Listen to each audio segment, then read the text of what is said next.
Alice está aborrecida sem nada para fazer. A irmã lê um livro, mas o livro nem sequer tinha gravuras nem diálogos. Alice pensa: de que é que serve um livro se não tem gravuras nem diálogos? De repente, o inusitado acontece. Um coelho branco passa a correr, vestido, muito nervoso, sempre a olhar para um relógio, e exclama: credo, credo, vou chegar atrasadíssimo!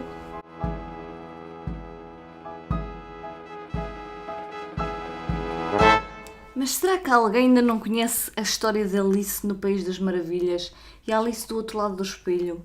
É difícil acreditar que haja alguém que não conheça, por isso eu hoje não me vou responsabilizar por entregar algum spoiler.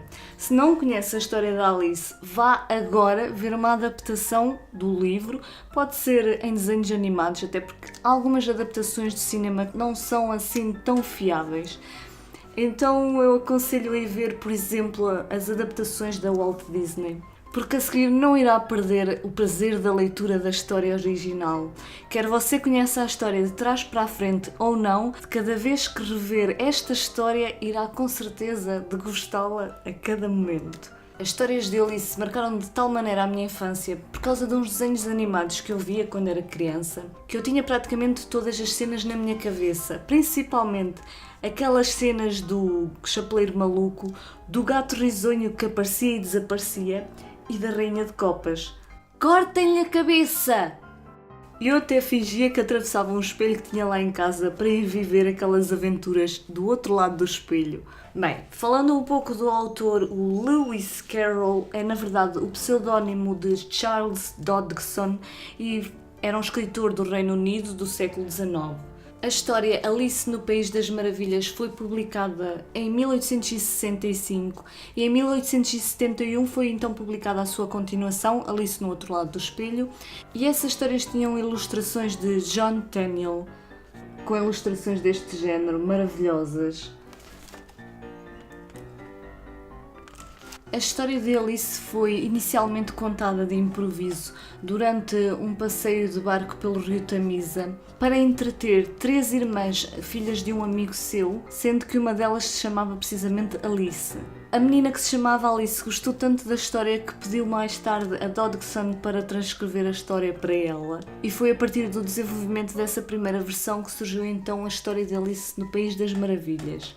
Quanto à sinopse de Alice no País das Maravilhas, basicamente ela vai contar a aventura de Alice quando ela cai por um buraco abaixo, quando ela vai atrás do coelho branco e vai parar a um sítio muito especial, cheio de personagens muito diferentes do mundo habitual lá em cima, em que as coisas não funcionam da forma como funciona o mundo normal, em que o tempo é tratado de uma forma especial, como por exemplo, como na cena do chapeleiro maluco e da lebre de março, em que eles estão ali a tomar chá constantemente numa mesa, porque é sempre hora do chá, são sempre 5 horas, é sempre hora do chá, e então eles tomam o chá num lugar, quando já sujaram aquela louça, passam para o lugar seguinte, simplesmente. Alice vai ter com eles umas conversas assim um pouco absurdas. Eu posso, por exemplo, citar aqui uma passagem. Que relógio tão esquisito! Exclamou. Diz os dias dos meses e não diz que horas são. Por que é que havia de dizer? Balbuciou o chapeleiro. O teu relógio diz em que ano estamos? Claro que não, respondeu Alice prontamente.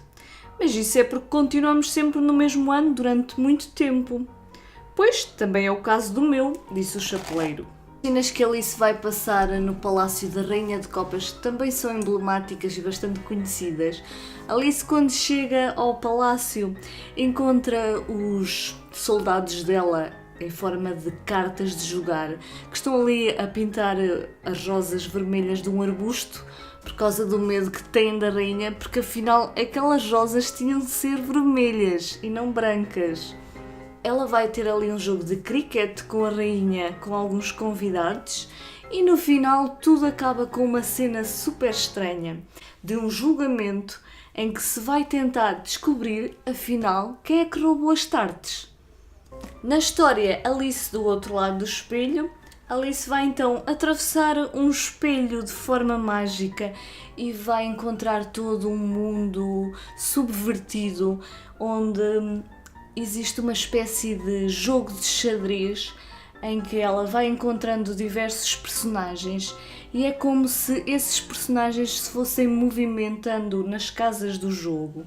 E Alice vai se mover então nesse jogo de xadrez também com esses personagens, tentando chegar ao lugar de rainha no final do jogo. Sabem aquela sensação que muitas vezes temos nos nossos sonhos, em que as coisas parecem não fazer muito sentido? É um pouco essa sensação que passamos aqui nos mundos de Alice, naqueles mundos estranhos e diferentes, em que muitas vezes parece que as coisas não fazem sentido de uma certa forma, mas para mim, apesar do nonsense, há partes que para mim fazem de facto sentido. E uma dessas partes foi um diálogo entre Alice e o personagem Humpty Dumpty, que é na verdade um ovo que está ali sentado em cima do muro. E que foi uma cena que eu não me esqueci desde a infância, aquele diálogo. E eu vou ler então para vocês saberem do que é que eu estou a falar. É um laço, minha filha, e como dizes, é muito bonito. Foi um presente do rei e da rainha brancos. Ora, aí tens. A sério? Inquiriu Alice, bastante satisfeita porque afinal escolhera um bom assunto. Foram eles que me deram, continuou Humpty Dumpty com um ar muito compenetrado, cruzando um joelho sobre o outro e enlaçando as mãos neles. Deram-me de presente de desaniversário. Perdão? Perguntou Alice perplexa. Não me ofendeste, respondeu Humpty Dumpty. Quero dizer, o que é um presente de desaniversário? É um presente dado quando não fazemos anos, claro. Ora, todos nós temos um dia de aniversário por ano e 364 dias de desaniversário. Por isso, parabéns à maior parte de nós todos no dia de hoje, porque hoje é o dia do nosso desaniversário. E a partir daí, nessa altura da minha infância, eu só posso ter motivos para sorrir, porque afinal todos os dias temos um motivo para comemorar, nem que seja o dia do nosso desaniversário. E se gostou deste vídeo, do que é que está à espera? Regresse de novo à infância com as fabulosas histórias de Alice. Até ao próximo vídeo.